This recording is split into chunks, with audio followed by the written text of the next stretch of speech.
بسم الله الرحمن الرحيم الله وبركاته. الحمد لله رب العالمين وصلوات الله وسلامه على أشرف الأنبياء والمرسلين نبينا محمد وعلى آله وصحبه أجمعين أما بعد.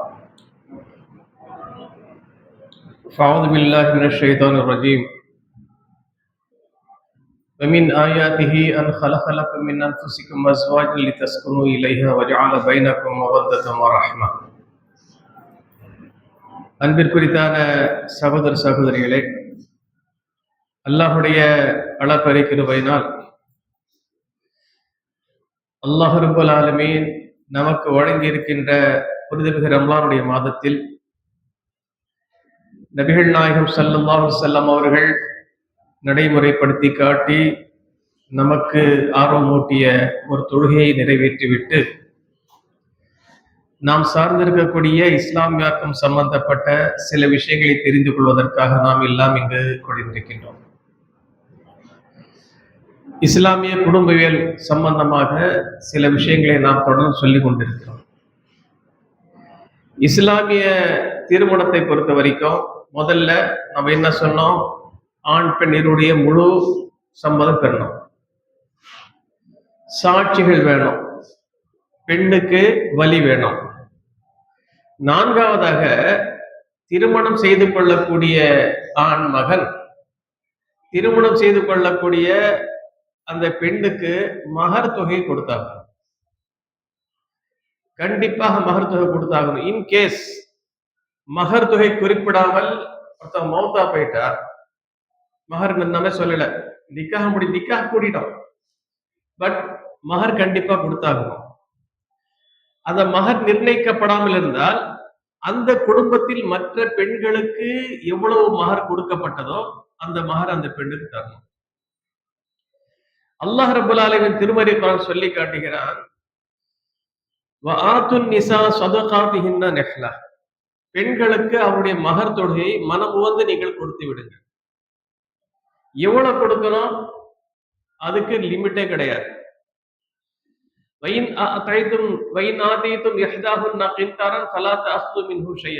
நீங்கள் ஒரு பெண்ணுக்கு குவியல் நிறைய தங்கத்தை கொடுத்தாலும் கொடுத்ததை திருப்பி நீங்க வாங்காதீங்க. அந்த பெண்களா என்ன செய்யலாம்? திருப்பி கொடுத்தா நீங்க வாங்கலாம், தப்பே கிடையாது. ஒரு காலத்தில் மகர் என்ற விஷயம் பெண்களுக்கு தெரியாமல் இருந்துச்சு. ஒரு 50 வயசு 60 வயசுக்குள்ள பிறகு பாருங்க, நீங்க ஒரு பாட்டி கிட்ட போய் கேட்டுங்க, உங்க உம்மம்மா கிட்ட போய் கேட்டு பாருங்களேன், அப்பா மகர் நல்லா தந்திருக்க மாட்டாங்க. என்ன நடந்துச்சு அந்த காலத்துல? கணவன் இறந்த பிறகு மனைவி ஜனாசா பக்கத்துல கொண்டு வந்து நிப்பாட்டிட்டு உட்கார வச்சுட்டு ஹலால் ஆக்கிட்டேன்னு சொல்லுமாம்பாங்க கணவன் இறந்த பிறகு. ஏன்னா அவர் மகர் கொடுத்தாங்க இல்லையா, கொடுக்காத காலத்துல ஹலாலாக்கு என்ன செய்வாங்க, அந்த பெண்ணை சொல்ல வைப்பாங்க ஒரு கட்டத்துல. அப்பொழுது மகருடைய முக்கியத்துவம் தெரியாத ஒரு காலகட்டம். ஆனால் அல்ஹம்துலில்லாஹ் இப்போ மகர் என்ன செய்யறாங்க, மஜ்லிஸ்லயே அந்த அவையில என்ன செய்யறாங்க, காட்டாங்க. பெண்ணுக்கு இவ்வளவு மகர் தரப்பட்டது என்று தஃப்தர்ல எழுதிடுறாங்க. அங்கேயே என்ன செய்யறாங்க, டிஸ்பிளே பண்ணி காட்டுறாங்க. மகரை பொறுத்த வரைக்கும் அந்த திருமணம் நடக்கும் போது கூட தரலாம், திருமணம் நடந்த பிறகு கூட மகர் தரலாம், தப்பு கிடையாது. மகர் நீங்க பிக்ஸ் பண்ணிட்டீங்கன்னா உடனே தந்தாகணும் அவசியம் இல்லை, பிறகு கூட நீங்க தரலாம். ஆனா என்ன செய்யணும், மகர் கொடுக்கும் போது உங்களுடைய கெப்பாசிட்டியை பார்த்துக்கிடுங்க. ரொம்ப வேகத்துல நான் உங்களுக்கு இவ்வளவு கிலோ தர்றேன் அவ்வளவு கிலோ தர்றேன் சொல்லுங்க, கடைசியில் அவஸ்தைப்படக்கூடாது. புரிஞ்சுக்கிட்டீங்களா? உங்களால் எவ்வளவு தர முடியுமோ தானுங்க. ஆனா அதே சமயத்துல கஞ்சத்தனமா பண்ணக்கூடாது. பரங்கிப்பட்டில ஒரு காலத்துல எப்படி இருந்து தெரியுமா, லட்சக்கணக்கில் கைக்கூலி வாங்குவாங்க. மகர் எவ்வளவு? 501 ரூபாய். அது ஒத்தப்பட்டு தான் நிற்கும். பணியா சுட்டாலும் 101 பணியா தான், 501 பணியா, இப்படிதான் ஒத்த வடையில போயிட்டு இருப்பாங்க. இப்படி நம்முடைய வசதிக்கு எந்த அளவுக்கு மகர் கொடுக்க முடியுமோ அந்த அளவுக்கு கொடுக்கணும். அதுல கஞ்சத்தனம் பண்ணக்கூடாது, மிகைக்கவும் கூடாது. நபிகள் நாயகம் ஸல்லல்லாஹு அலைஹி வஸல்லம் அவர்கள் தன்னுடைய மனைவிமார்களுக்கு எவ்வளவு மகர் தந்தாங்கன்ற ஒரு விஷயத்தை எடுத்து நம்ம ஹதீஸ்கள்ல பார்க்கும்போது, ஆயிஷா ரலியல்லாஹு அன்ஹா சொல்லுகிறார்கள், சில சஹாபாக்கள் கேட்கிறாங்க, ரசூல் ஸல்லல்லாஹு அலைஹி வஸல்லம் தன்னுடைய மனைவிமார்களுக்கு எவ்வளவு மகர் கொடுத்தாங்க கேட்கும்போது, அன்னை ஆயிஷா ரலியல்லாஹு சொல்கிறார்கள், இஸ்னத்தை அஷர ஊக்கியா நஷ், 12 ஊக்கியாவும் ஒரு நஷ்ங்கிறாங்க. இப்படி சொல்லிட்டு ஆயிஷா கேக்குறாங்க, நஷ்ன்னா என்ன தெரியுமா உங்களுக்கு கேக்குறாங்க. நஷ்ங்கிற வார்த்தை சொல்லிடுறாங்க. நஷ்ன்னா என்ன தெரியுமா உங்களுக்கு வேற கேக்குறாங்க சஹாபல் கிட்ட. கேட்டுட்டு நிஸ்பு ஊக்கியாங்கிறாங்க, பாதி ஊக்கியா. அதாவது 500 திர்ஹம். திர்ஹம் தீனார் சொல்லுவாங்களா அந்த காலத்துல. வெள்ளி காசுக்கு திர்ஹம், தங்க காசுக்கு தீனார். இப்ப கூட திர்ஹம் தீனாருங்கிற அந்த கரன்சி அரபு நாடுகள்ல இருக்கு. குவைத்ல எல்லாம் தீனார் அப்படித்தானே. துபாய் போன்ற இடங்கள்லாம் திர்ஹம்னு சொல்லுவாங்க. திர்ஹம் ரியால் இப்படி மாறி மாறி வச்சுக்கல. திர்ஹம் தீனார் தான் முக்கியமான ஒரு கரன்சியா இருந்துச்சு அந்த காலத்துல. அப்போ 500 திர்ஹம் சொல்றாங்க. 500 அவங்க சொல்லல, வரலாற்று ஆசிரியர்கள் 12 பிளஸ் பாதி 12 ஊக்கியாவு கணக்கு 500 திர்ஹம்ங்கிறாங்க. அது எப்படி கணக்கு போறாங்கன்னு கேட்டீங்கன்னா, ஒரு ஊக்கியா என்பது 40 திர்ஹம். ஒரு ஊக்கியா எவ்வளோ? 40 திர்ஹம். 12 40 எவ்வளவு ஆச்சு? எவ்வளவு ஆச்சு? 12 40 எவ்வளவு ஆச்சு? 480 ஆச்சு இல்லையா? நிஸ்ஃபு ஊக்கியா எவ்வளோ? 20. 480 20 500. கணக்கு சரியா வந்துருச்சா? இதுதான் கணக்கு. இதுல ஒரு விஷயம் நம்ம கவனிக்கணும். அப்போ மகர யார் நிர்ணயிக்கிறது? பெண் வீட்டுக்காரங்களா மாப்பிள்ளையா? பெண்ணுன்னு சொல்றாங்க. அதான் கிடையாது. அந்த மாதிரி ஒரு கான்செப்ட கொண்டு வந்து வச்சுட்டாங்க. வித்தியாசமா தெரியும் உங்களுக்கு. என்ன வித்தியாசம்? அதற்கான ஆதாரங்களை நம்ம பேசணும். முதல்ல வரதட்சணை ஒழிக்கிறோம், டௌரியை ஒழிக்கிறோம், பெண்களே நீங்க கேளுங்க சொல்லி அப்படி கிளப்பி விட்டு கடைசியில் என்ன செய்யறாங்க தெரியுமா? மகர யார் நிர்ணயிக்குமா? பெண்கள். ஒருபோதும் இஸ்லாம் அப்படி சொல்லவில்லை. நான் ஏற்கனவே சொன்னேன், ஒரு மனிதன் தனக்கு திருமணத்தின் போது மகரை நிர்ணயிக்காமல் இறந்து விட்டால் அவன் என்ன செய்யணும்? அந்த குடும்பம் தரக்கூடிய அந்த பெண்களுக்கான மகர் தொகையை கொடுக்கணும். ஒரு மனிதன் திருமணம் முடித்து அந்த பெண்ணோட எந்த விதமான தொடர்பு இல்லாமல் தொடுவதற்கு முன்பாக தலாக் விட்டு விட்டால் அல்லாஹ் குர்ஆன்ல என்ன தெரியுமா சொல்றான்? ஃபனிஸ்ஃபு மா ஃபரல்தும், நீங்கள் எவ்வளவு தொகையை நிர்ணயித்தீர்களோ மகருக்காக அதில் பாதி கொடுங்கிறான். திருமணம் முடிஞ்சிட்டாலே மகர் என்ன செய்ய அப்ளிகபிள் ஆயிடும். அந்த பெண்ணோடு எந்த விதமான தொடர்பும் ஏற்படுத்தாமல் நிக்காக முடிஞ்சு அடுத்த தினமா போட்டு தலாக் போட்டான்னா எவ்வளவு நிர்ணயிச்சாங்களோ அதுல பாதி தந்தாகணும். இதுதான் குர்ஆன் சொல்லக்கூடிய சட்டம். இப்ப யோசனை பண்ணி பாருங்க, பெண்கள் கிட்ட போய் ஏமா உனக்கு எவ்வளவு மகரம்னு கேட்டேன்னா கொஞ்சமா கேட்பாங்களா? பாவம் கொஞ்சம் போல கொடுங்க கேட்பாங்க. அப்படி கேட்க மாட்டாங்க. முடிஞ்ச அளவு என்கிட்ட இவ்வளவு வாங்குற இல்ல, திருப்பி 40 கிட்ட கறக்கணுமே இல்ல, அப்படி வந்துருப்பா இல்லையா? அந்த இது அங்க கொடுக்கல.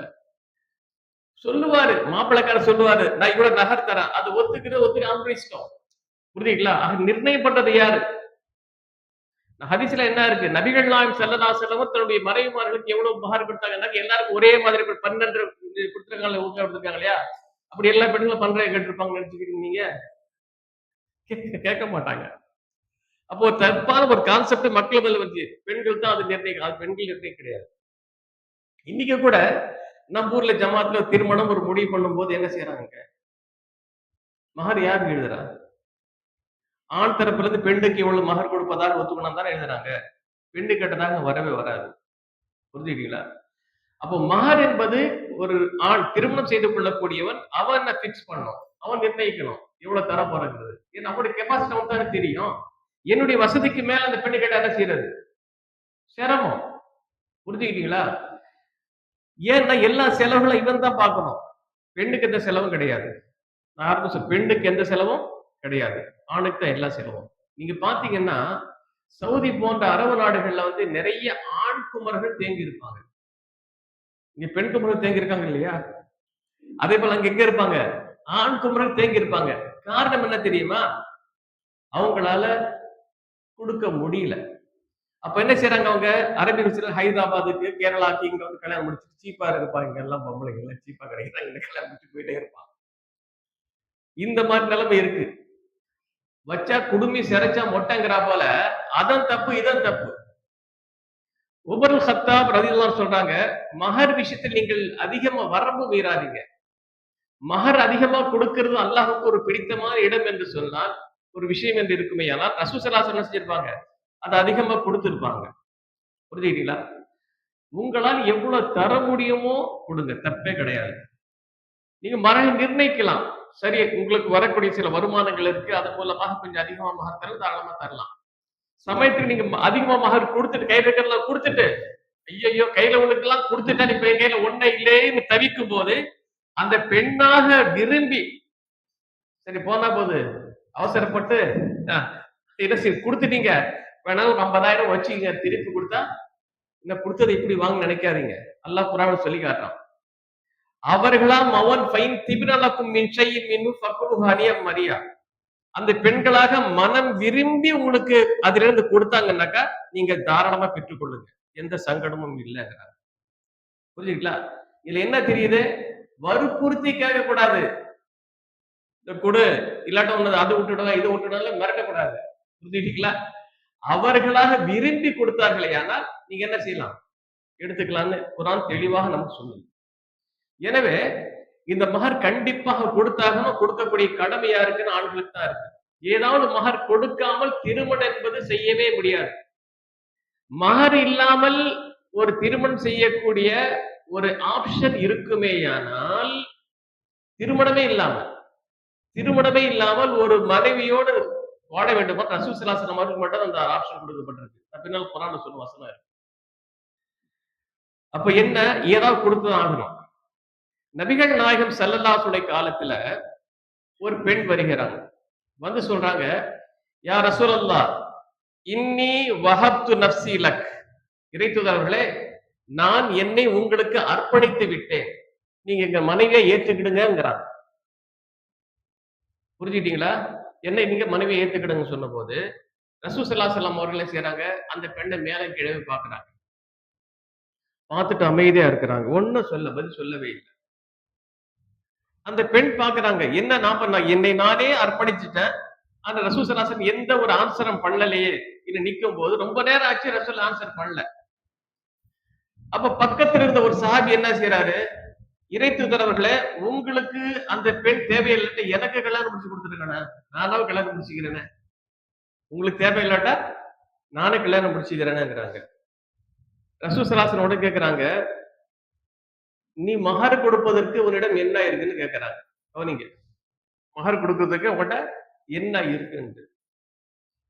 பாவம், அவர் வசதி இல்லாதவர், அவர் பார்க்கிறாரு, என்கிட்ட அந்த மாதிரி ஒன்னும் வசதி கிடையாது அப்படிங்கும் போது, இல்தமிஸ் வலோ ஹாத்தம் மின் ஹதீத், போய் வீட்டுல தேடு பார்த்துப்பா, ஒரு இரும்பு மோதிரம் ஏதாவது கிடைச்சாலும் அவன் எடுத்துட்டு வா. இரும்பு மோதிரம் என்ன வேலைக்கு போகும்? வெள்ளி மோதிரம், தங்க மோதிரம் இல்ல, என்ன மோதிரம்? இரும்பு மோதிரம். போய் பாரு, தொலைவி பாரு, தடவி பாரு, இரும்பு மோதிரம் என்ன கொண்டு வா. ஏதாவது கொடுத்துதான் என்ன செய்யணும், திருமணம் முடிக்கணும். மகர் கொடுத்தா திருமணம் முடிக்கணும். அவர் போய் தொலைவி தடவி எல்லாம் பார்த்துட்டு ஒன்றும் கிடைக்கல. வந்து சொல்றாரு, வீட்டுல தேடி பார்த்தா ஒண்ணுமே கிடைக்கலன்ட்டு. இந்த ஜென்மத்துல கல்யாணம் முடியாததுல அப்படியே உட்கார்ந்து இருக்கிற அவர், என்னடா இந்த மாதிரி இருக்கு, ஒண்ணுமே இல்லையே கையிலேயே அப்படின்னு. அப்ப கடைசியில் யோசனை பண்ணி சொல்றாரு, என்னுடைய இசார் வேண்டுமானால் நான் மகரா கொடுக்கிறேன், பாதி இசார் கொடுக்கறாங்க. அரபியில் உடை வந்து என்ன, இசார் ரிதா என்பாங்க. இசார் என்ன கீழங்கி, ரிதா என்ன மேலங்கி. நீங்க எஹராம் கட்டும்போது பாத்துருக்கீங்கல்ல, கீழே ஒரு துண்டு மேல ஒரு துண்டு இருக்கும். ட்ரெஸ் அப்படிதான் இருந்துச்சு அவங்களுக்கு. நபிகள் நாயகம் ஸல்லல்லாஹு அலைஹி வஸல்லம் அவர்கள் மழை வேண்டி துஆ செய்த போது தன்னுடைய 2 கைகளை உயர்த்தினார்கள். எந்த அளவுக்குன்னா, அக்குள் வெண்மை தெரியக்கூடிய அளவுக்குன்னு சொன்னா, சட்டப்பட தெரியுமாங்க? அக்குள் வெண்மை டவல போட்டா தெரியும் தானே? அதுல ட்ரெஸ் தெரியுதா உங்களுக்கு, எந்த ட்ரெஸ் போட்டு? இன்னும் சொல்ல போனா நபிகள் நாயகம் ஸல்லல்லாஹு சொல்றாங்க, உங்களில் ஒருவர் மல்லாக்க படுத்துக்கிட்டு ஒரு காலுக்கு மேல கால் போட்டு தூங்க வேண்டாங்கிறாங்க. படுத்துக்கிட்ட கால் மேல கால் போடுறாங்களா இல்லையா? இப்படி தூங்க கூட சட்டம் போடுறாங்க. நாமளும் அப்படி தூங்கிட்டு தானே இருக்கோம் அப்படின்னு யோசனை பண்ணீங்களா இல்லையா? ஆனால் அதற்கு பின்னால ஒரு கண்டிஷனோட சொல்றாங்க, வலைஸ அலா ஃபர்திஹி ஷைஉன் மினத் தௌப், அவருடைய மறைவிடத்தில் துணி இல்லாத நிலை. ஏன்னா ஒரு ஓப்பன் பேசி நம்ம ஒரு டவல் கட்டி காலில் போட்டா அவரா தெரியறதுக்கு வாய்ப்பு இருக்கா இல்லையா? அதனால தடை. பேண்ட் போட்டிருக்கீங்க, தரலம்பு போடுறது தப்பே கிடையாது, கைலி மூட்டை கைலியா இருக்கு, போடுறது தப்பே கிடையாது. ஆக அவரா தெரியக்கூடாது, அவ்வளவுதான். சட்டம் புரியுதா உங்களுக்கு? அந்த உடையை நீங்க தெரிஞ்சுக்கணும். அப்ப இசார் ரிதா 2. அவர் சொல்றாரு, மேல கூட துணி இல்ல அவருக்கு, எவ்வளவு வறுமையில இருக்கிற பாருங்க. கீழே மட்டும் ஒரு இது இருக்காரு. அவர் என்ன செஞ்சிருக்கலாம்? மேல உள்ள ஆடத்துல சொல்லியிருக்கலாம். ஆனா அது கூட இல்ல அவர்கிட்ட. என்னுடைய இசார்னா கீழங்கி. இதுல இருந்து நான் வந்து பாதி தந்துடுறேன். ரசூலுல்லாஹ் சொல்றாங்க, எப்பா நீ அந்த இசார் அவளுக்கு கொடுத்தேன்னா உனக்கு இசார் இல்லாம போயிடும். நீ இதை வச்சு என்ன செய்ய முடியும்? போச்சா, அந்த ஆப்ஷனும் போயிடுச்சா? இப்ப நம்மளுக்கு கல்யாணம் முடிக்கிறது பெரிய விஷயம்தான். அப்படியே உட்கார்ந்து இருக்கிறாரு. உட்கார்ந்துட்டு கொஞ்ச நேரம் உட்கார்ந்த பிறகு எதிர்த்து போகவும் செய்யறாரு. சரி, நம்மளுக்கு பொண்ணை கட்டு நம்மளுக்கு ஹக்கு அவ்வளவுதான் போறாரு. போன அந்த நபிகள் நாயகம் ஸல்லல்லாஹு அலைஹி வஸல்லம் மீண்டும் மறுபடி சொல்றாங்க, இங்க வா. உனக்கு குர்ஆன்ல இருந்து சில சூறாக்கள் மனப்பாடமா இருக்கா? மனப்பாடமா இருக்கா? இருக்கு. இந்த சூறா எனக்கு மனப்பாடமா இருக்கு. சரி, என்ன செய்? அந்த சூறாக்களை இந்த பெண்ணுக்கு கற்றுக் கொடு. அதே மகராக நான் உனக்கு வைக்கிறேன். புரிஞ்சுக்கிட்டீங்களா? உடனே நாமளும் அதை வச்சுக்கூடாது. சரி, நான் உனக்கு இலசுவா சொல்லி தர்றேன். கல்யாணம் முடிச்சுக்கலாம் ஈஸியா. ஷார்ட்கட் எல்லாம் கிடையாதுங்க. அது யாருக்குன்னு கேட்டீங்க, எந்த ஒரு வசதி வாய்ப்பும் இல்லாத ஒரு சூழல்ல சொல்லப்பட்டது. நல்லா புரிஞ்சுக்கிடு. நீங்க வாழ்க்கையை பாத்தீங்கன்னா ஒரு ஜோடி செருப்பு கொடுத்து என்ன செஞ்சிருக்காங்க? திருமணம் முடிச்சிருக்காங்க மகராக. இப்ப நாம ஒரு ஜோடி செருப்பு கொடுத்து அந்த ஒத்துப்பாங்கல்ல, ஒத்துக்க மாட்டாங்க. அப்படிதானே? ஆல்ரெடி கொடுப்பாங்க செருப்பு. எப்படிங்க தெரியுமா? சொப்புல வரும். செருப்பு எதுல வரும்? சொப்பு சொருமா இல்லையா? அந்த சொப்புன்னு சொல்லிட்டு அவர் பந்தா பண்ணி எல்லாம் விரிச்சு வச்சுட்டு அதெல்லாம் என்ன செய்யும்? எவ்வளவு நம்ம சொப்பு கொடுக்குறோம் பாருங்க. அது என்ன இருக்கும்? செருப்புல இருந்து எல்லா ஐட்டமும் இருக்கும். பாத்துறீங்களா? அது ஒரு பெருமையா போச்சு. அப்படிதானே? இப்போ அது கொஞ்சம் முசீபத்து குறைஞ்சிருக்கு. நாமெல்லாம் திருமணம் முடிக்கக்கூடிய அந்த காலகட்டத்துல அந்த சொப்பு கொண்டு போறதுக்கு ஒரு சில டீம் வரும். அந்த மறைவுல வச்சு என்ன செய்ய வருவோம்? தூக்கிட்டு போறாங்களா இல்லையா? அதுக்கு தனி காசு கொடுக்கணும். சும்மா ஒரு ரூபாய் ரெண்டு ரூபாய் கொடுக்கறது கிடையாது. எவ்வளவு நடந்திருக்குங்க இஸ்லாமிய திருமணங்கிற பேர்ல. மாப்பிள்ளை என்ன செய்வாங்க? ஜாமத்துல குதிரையில ஏத்தி விட்டு ஒரு ஏதோ ஒரு ட்ரெஸ் ஒண்ணு போட்டு சேரா போட்டு மறைச்சு சரிதா அங்கங்க நிப்பாட்டி இப்படி நீக்கி அவருக்கு பாலம் பழமும் கொடுத்து ஒவ்வொரு முச்சந்திலையும் ஒவ்வொரு தர்காவும் இருந்து பாத்தியா ஓதி சொந்தக்காரர்கள் வீட்டுக்கு போய் பாலம் பழமும் குடிச்சிட்டு பெட்ரோமாக்ஸ் லைட்டை தலையில சுமந்துக்கிட்டு கரகாட்டை வேணுமா அந்த ஆட்டை வேணுமா எல்லாம் ஆட்டை கிட்ட போட்டுக்கிட்டு சரிதா நைட்ல வெடியை போட்டுக்கிட்டு தூக்குறோம் ஏற்றிட்டு உட்காரு புள்ளையெல்லாம் சேர்ந்து அழுவு ஹார்ட் அட்டாக் பேஷண்ட் போய் சேரு அப்படின்னு கண்ணா பின்னு போயிட்டு மாப்பிள்ளை என்ன செய்வாரு? கல்யாணம் முடிக்கு முன்னால பெண் வீட்டுல போய் உட்காந்துருவாரு. இந்த மாதிரி கல்யாணம் முடிச்சிருக்கீங்களா? நிக்காக முடிக்க மாட்டாரு. எங்க போய் நிப்பாரு? பொண்ணு வீட்டுல போய் உட்காந்துருவாரு. ஒரு மனம் வராங்க. ஏற்கனவே கல்யாணத்தை பத்தி பேசும்போதே கக்கிலியோடு பெஸ்ட்மென் பணம் எவ்வளவு வாங்கினாலும் இருப்பீங்க. யாராவது பெஸ்ட்மென் பணம் வாங்க இருக்கீங்களா? பெஸ்ட்மென் பணம் ஒஸ்ட்மென் அவங்க ஆக்சுவல் பெஸ்ட்மென் அவங்க இவ்வளவு சத்தம் போட்டு கூச்சல் போட்டு குழம்பு போட்டு ஃபேனை ஓட அதை ஓட ஜமாத்துல ஒரு இது போட்டாங்களா இல்லையா? கடிச்சு போட்டாங்க இல்லையா? ஷாதி மஹல்ல ஃபேனெல்லாம் உடைச்சாங்க. இப்படி வந்து அது மட்டுமல்ல மாப்பிள்ளை போய் இறங்குறதோட நேரடியாக ஏற முடியாது. உள்ள சேர போட்டு வாசல்ல உட்காந்துருவாங்க. ஆட்டு தலையை வெட்டி கொண்டு வந்து தலையை சுத்தி அவனை ஒழுங்கா எடுத்துக்கோ அப்படி ஒரு பயமுறுத்தி மாப்பிள்ளுடைய காலை கழுவுன பிறகுதான் மாப்பிள்ளை என்ன செய்வாரு? அப்படியே மேல வருவார். வரும்போது திருமண மணமகள் என்ன செய்வாங்க? ஒரு அறையிலிருந்து கையில அரிசியை வச்சுக்கிட்டு அடிப்பாங்க. முதல்ல அரிசியால் அடிக்கிறவா இவ்வளவு நடந்திருக்கு. புரிஞ்சுக்கிட்டா? நிக்காஹ் காலையில பெரும்பாலும் நடந்துச்சு. அப்ப ஷாதி மஹல்லாம் கிடையாது. நல்லா புரிஞ்சுக்கிடுங்க. ஷாதி மஹல்லாம் கிடையாது. வீடுகள்ல தான் நிக்காஹ் நடக்கக்கூடிய ஒரு நிலைமை இருந்துச்சு. இதுல ஒரு பெரிய கொடுமை நடக்கும் தெரியுமா? நைட்லயே கொண்டு உட்காந்துருவாங்க. அவங்க விடிய கொண்டு போய் ஓடி போய் கத்துல வந்து உட்காந்துட்டு காலையில ஹாஜர் என்ன செய்யற வந்து தஃப்தர்ல கையெழுத்து போட்டு நல்லா நிக்காஹ் முடிச்சிருவாரு. ஜிலேபியோ அல்லது போந்தியோ கொடுத்து நிக்காஹ் முடிஞ்சிடும். அதுல பெஸ்ட்மென் காரங்க நிறைய என்ன செய்வாங்க? கோரிக்கை வைப்பாங்க. இந்த பணியா வேணும், அந்த பணியா வேணும், அது வேணும், இது வேணும், என்னென்ன வச்சு கடைசியில் ஹாஜர் வந்து திருமணத்தை முடிச்ச பிறகு அதற்கு பேர் நடக்கூடிய என்ன தெரியுமா? ஹாஜர் இருக்கு இல்லையா? மாப்பிள்ளையும் பொண்ணையும் கை பிடிச்சி சேர்த்து வைக்கணுமா? பிடிச்சாங்களாங்க? அப்போ ஒரு மணமகள் வரக்கூடிய கையை யார் முதல்ல பிடிக்கிறா? ஹாஜர் பிடிக்கிறாரு. தொடலாமா? ஒரு அந்நிய பெண்ணை தொடலாமா?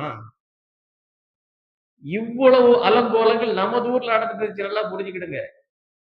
கொஞ்சம் 50 வயசு 60 வயசு இவங்களுக்கு எல்லாம் தெரியும், அப்படிதான் முடிச்சிருப்பாங்க. அது மட்டுமல்ல, என்ன நடக்குது கூத்து, நிக்காஹ் நடத்துறாங்க. நிக்காஹ் நடத்தும் போது என்ன செய்வாங்க, ஹாஜியார் வந்து மாப்பிள்ளைக்கு கலிமா சொல்லி கொடுப்பாரு. அஷ்ஹது அல்லாஹ் முஸ்லீம் ஆக்குறாரு. முதல்லப்பா நீ முஸ்லிமான்னு தெரியணுமே. சரி, இவரை முஸ்லீம் ஆக்கியாச்சு. பொண்ணை யார் முஸ்லீம் ஆக்குறது? பெரிய ஒரு செட்டப்புங்க, ஒரு பந்தா. மாப்பிள்ளை வந்து உட்கார்ந்தா தனி கெட்டப்ல இருக்கணும். அவர் என்ன செய்வாரு, பாலம் பழம் அது ஒரு மாதிரி செட்டப் இது கொடுப்பாங்க. கொடுக்கும் போது என்ன செய்வாங்கன்னு கேட்டீங்கன்னாக்கா, மாப்பிள்ளைக்கு பாவம் கையெல்லாம் சரியா வேலை செய்யாது. இன்ஸ்ட்ருமெண்ட் தொடச்சு விடணும். இருக்கா? அது கொஞ்சம் வேடிக்கை பாருங்க. இன்ஸ்ட்ருமெண்ட் தொடச்சு விடணும். இந்த பாலை கொடுத்துட்டு எச்சி பாலை அந்த பெண்ணு கொண்டு கொடுக்கணும். இதற்கு முன்பாக நீங்க பாத்தீங்கன்னாக்கா, முடிவுங்கிற பேர்ல சீனி போடுவா தெரியுமா? சீனி போட பழக்கம் வச்சியா, மாப்பிள்ளைய வந்து ஒரு சேரை போட்டு ஒரு துப்டியை போட்டு அதுல உட்கார வச்சு என்ன செய்வாங்க, சீனி தட்டையை வச்சு, அவன் டயபெட்டிக் பேஷனா இல்லாம இருக்கணும் வச்சு ஒவ்வொரு ஆளா வாயில சீனி போட்டு போவாங்க. அந்த வாயில விழுந்த அந்த சீனி இந்த கட்சியில பிடிப்பாங்க. எச்சி பழத்தை சீனி கட்சியில பிடிங்க. அந்த எச்சி சீனி கொண்டு பொண்ணுக்கு போடுவாங்க.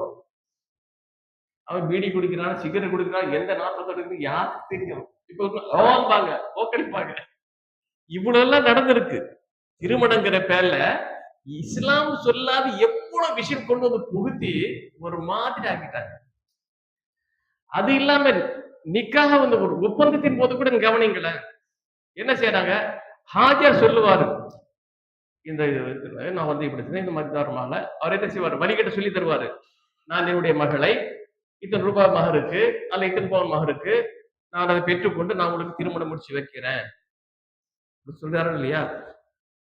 ஒரு பிசினஸ் மேனு, நல்லா படிச்சவன், ஒப்பந்த வார்த்தைகளை சொல்ல தெரியாதா?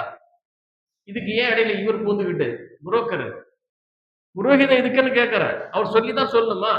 பாப்பா நீ வந்து இப்படி சொல்லுன்னு சொல்லி கொடுத்தா சொல்லிட்டு போறான். சொல்ல முடியாது, சொல்லலாம் இல்ல. அதை கை பிடிச்சு இவர் சொல்ல அவர் அப்படியே ரிப்பீட் பண்ண. சில ஊர்கள்ல அரபில சொல்லி ஆகணும், கபிலித்து நிக்காஹா வ தஸ்வீஜஹா, அவளுடைய திருமணத்தை நான் ஏற்றுக்கொண்டேன் சொல்லுன்னு சொல்லி முதல்ல இவர் திருமணத்தை முடிச்சுப்பாரு ஹாஜியாரு. கபிலித்து நான் ஏத்துக்கிட்டேன்னு சொல்லுவாரு. நீன்னு சொல்லு நான் ஏத்துக்கிட்டேன்னு.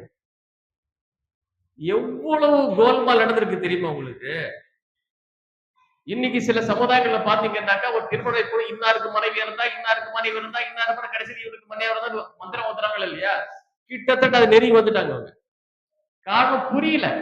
மார்க்கம் என்ற பெயரில் நிறைய விஷயங்கள் வந்து புகுத்துட்டாங்க. ஒரு விஷயம் நல்லா புரிஞ்சுக்கிடுங்க. காரணம் தெரியுமா? ஆதியா வரக்கூடியவங்களுக்கு இஸ்லாமிய சட்டம் தெரிஞ்சிருக்கும். அப்படி வரலையே. என்ன செய்வாங்க, அது பரம்பரையா அந்த குடும்பமா காதியா வந்த காரணத்தினால அவங்க மார்க். காதி என்ன சொன்னாங்க? காதி என்னங்க அர்த்தம் அரபில? நீதிபதி. காதி என்ன சொன்னா நீதிபதி. ஒரு நீதிபதிக்கு சட்டம் தெரிஞ்சிருக்குமா இல்லையா? ஒரு காதே இருக்க கண்டிப்பாக ஒரு இஸ்லாமிக் லா படிச்சிருந்தாங்க. அது தெரியாது. ஒரு தலைப்ப கட்டிக்கிட்டா, ஒரு ட்ரெஸ் போட்டுக்கிட்டா, ஒரு இதை போட்டுக்கிட்டா, நான் ஹாஜி நான் உட்கார்ந்து இவ்வளவு ஓதி சரி அந்த மாதிரி போயிடுறாங்க. ஆனா போய் கொஞ்சம் இஸ்லாமிய சட்டங்கள் ஏதாவது கேட்டோம்னா ஒண்ணும் தெரியாது. நிக்காஹ் மட்டும் நடத்தி வைக்க தெரியும். அந்த மாதிரி ஒரு இதுல வந்து ஒரு ஜஸ்ட் ஒரு சடங்கா போயிடுச்சு. சரி வாங்க, அப்ப நல்லா கவனிங்க.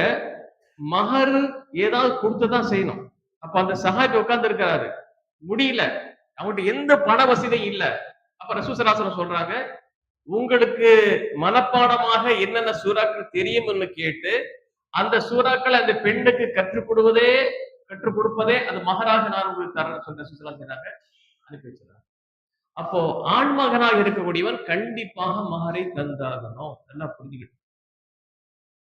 புரிஞ்சுங்களா? மகர் இல்லாமல் நிக்கா இல்ல. இன்கேஸ் மகர் நிர்ணயிக்காமல் போனால் அந்த ஊர்ல அந்த குடும்பத்துல ஒரு பெண்ணுக்கு எவ்வளவு மகர் தரும் அந்த மகரை கொடுத்தாகணும்.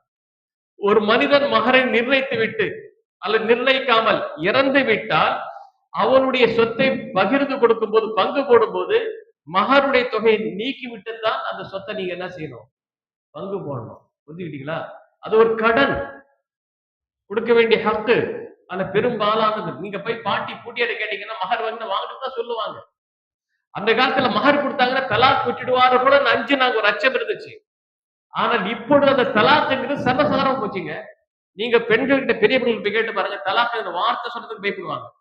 பெரிய வார்த்தை, பெரிய வார்த்தை அப்படிம்பாங்க. அந்த தலாக்ங்கிற வார்த்தையை கூட வெறுக்கக்கூடிய அளவுக்கு தான் அன்றைய காலத்தில் உள்ள நம்ம தாய்மார்கள் இருந்திருக்கிறாங்க. அன்னைக்கு இந்த காலத்துல வந்து சர்வசாதாரணமா சின்ன சின்ன பிரச்சனைகளுக்கு புலா கேட்கிறதும், புலா கொடுக்கிறதும், தலாக் விடுறதும் என்ன ஒரு விளையாட்டா போச்சு. காரணம் இஸ்லாமிய குடும்பவியல் எப்படி அமைன்னு தெரியல. அத இஸ்லாமிய குடும்பவியல்ல என்னென்ன விஷயங்கள் இடம்பெறணும், கணவன் மனைவிக்குள்ள ரைட்ஸ் என்ன, அவங்க லிமிட் என்ன, இதெல்லாம் தெரிஞ்சுக்கிட்டாங்கன்னாக்க இதெல்லாம் அவாய்ட் பண்ணலாம். புரிஞ்சுக்கிட்டீங்களா? அது புரியாத காரணமாக இவ்வளவு குழப்பங்கள், பிரச்சனைகள். எந்த அளவுக்குன்னு சொன்னால், ஒரு குடும்பத்தில் கணவன் மனைவி சேர்ந்து வாழ்ந்து கொண்டிருந்தால் அவங்க விருப்பமா தான் இருப்பாங்க. இடையில புதுசு என்ன செய்வாங்க, அதை வெட்டி விடுவாங்க. அவங்க 2 பேரும் நல்லா தான் இருப்பாங்க. அவங்க 2 பேரும் வாழ்ந்தா தான் நடப்பாங்க. இடையில உள்ளவங்க குறுக்க போது எப்படியாவது குடும்பத்தை கெடுத்து குட்டிச்சாராக்கணும், சீரழிக்கணும், நிறமெல்லாம் நடக்கும். நல்லா புரிஞ்சுக்கிடுங்க. அது எந்த தரப்புன்னு சொல்ல முடியாது. இதுக்கெல்லாம் காரணம் என்னன்னு கேட்டீங்கன்னாக்கா, அந்த கணவன் மனைவி முதல்ல ஒரு இஸ்லாமிய குடும்பம் எப்படி இருக்கணும், அதனுடைய வரையறைகள் என்னன்னு தெளிவா தெரிஞ்சுக்கிட்டாங்கன்னாக்க, இதுக்கெல்லாம் என்ன செய்ய மாட்டாங்க, அசைஞ்சு கொடுக்க மாட்டாங்க. கரெக்டா போயிடுவாங்க. அது உம்மாரும் சரிதான், பாப்பாரும் சரிதான், அல்லது மற்றவங்க யாராலும் சரிதான். அவங்களுடைய லிமிட்டை தெரிஞ்சுக்கிட்டாங்கன்னாக்கா, யார் அவர்களை வழிகெடுக்க, அவர்களை வந்து திசை திருப்ப விரும்பினாலும் அதை விட்டு கொடுக்க மாட்டாங்க. அதனாலதான் முன்னால வந்து ரொம்ப, அதாவது கணவன் மனைவிக்குள்ள இடையில இந்த பாண்டிங் இருக்கு பாத்தீங்களா, அந்த தொடர்பு, அது ரொம்ப முக்கியமான ஒரு தொடர்பு. அது தெளிவா நம்ம புரிஞ்சுக்கிட்டேன்னாக்கா இந்த மாதிரி பிரச்சனை வராது.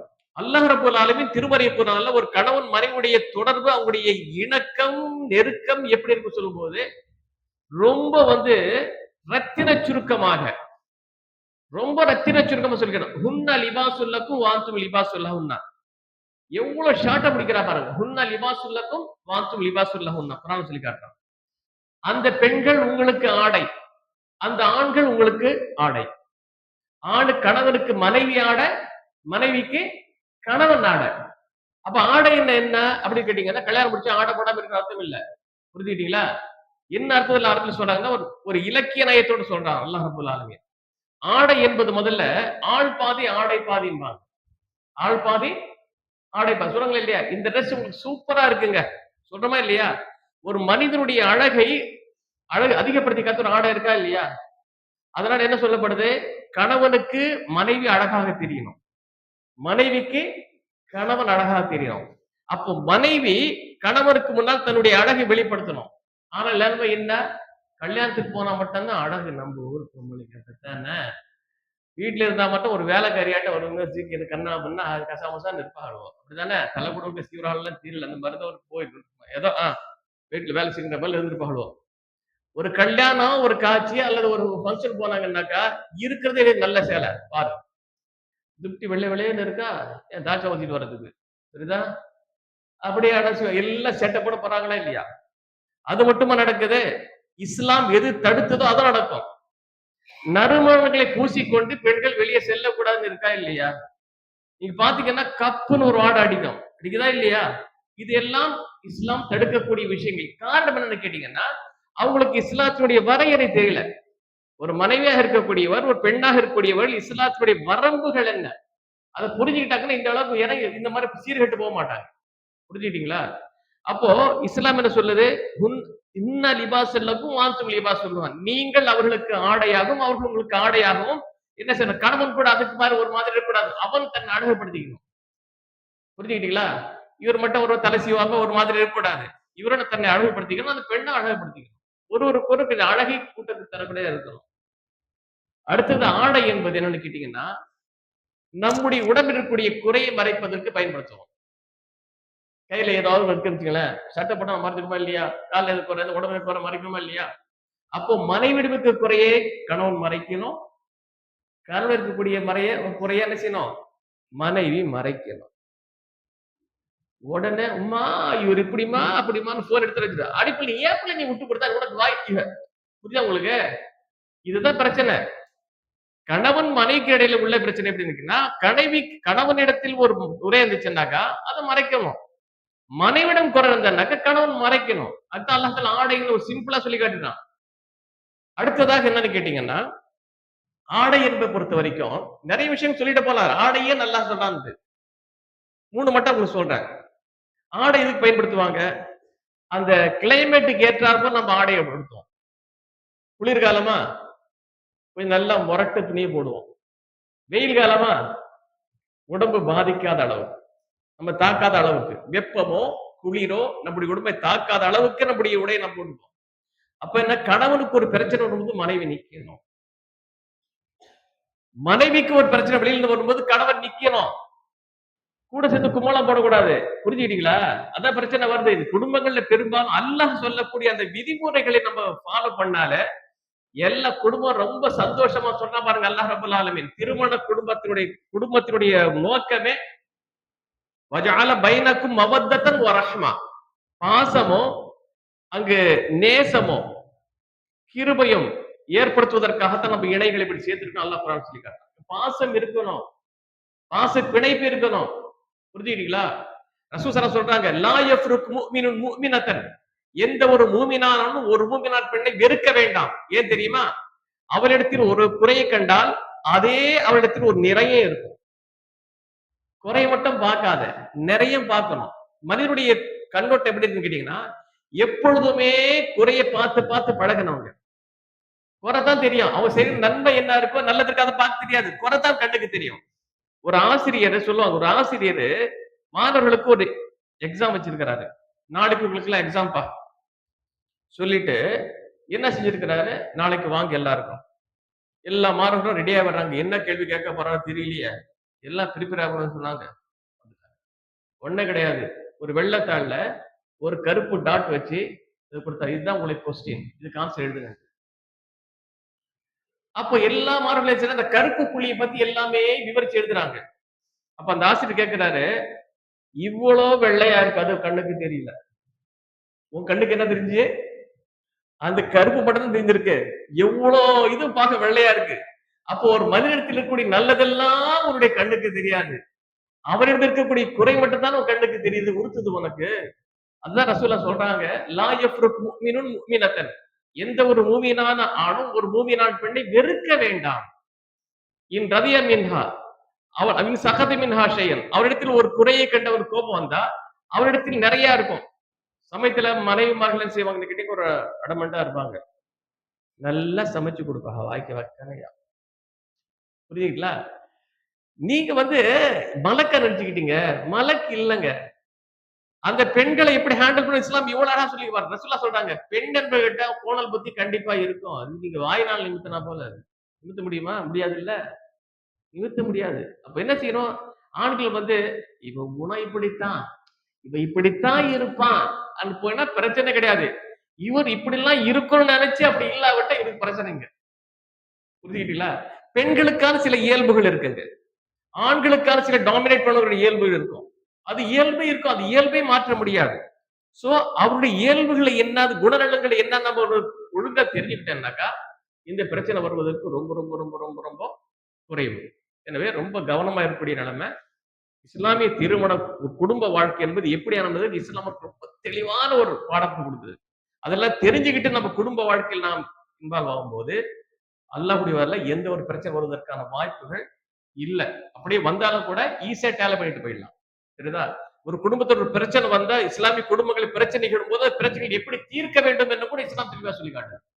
எனவே இதை தொடர்ந்து மற்றப்பட்ட விஷயங்கள் இன்ஷா அல்லாஹ் குடும்ப சம்பந்தம், இஸ்லாமிய குடும்ப சம்பந்தப்பட்ட என்னென்ன விஷயங்கள் இருக்கோ முடிந்த அளவு நம்ம என்ன செய்வோம், அதை ஒவ்வொன்றாக உங்களுக்கு சொல்லுவோம். எல்லாம் வல்ல ரப்பல் ஆலமீன் நம்முடைய இஸ்லாமிய குடும்பங்கள் உண்மையில் இஸ்லாமிய குடும்பமாக வாழ்வதற்காக அல்லாஹ் செய்யட்டும் கேட்டுக்கொண்டு இந்த உரையை தொடர்ந்து செய்கிறேன். வாக்கு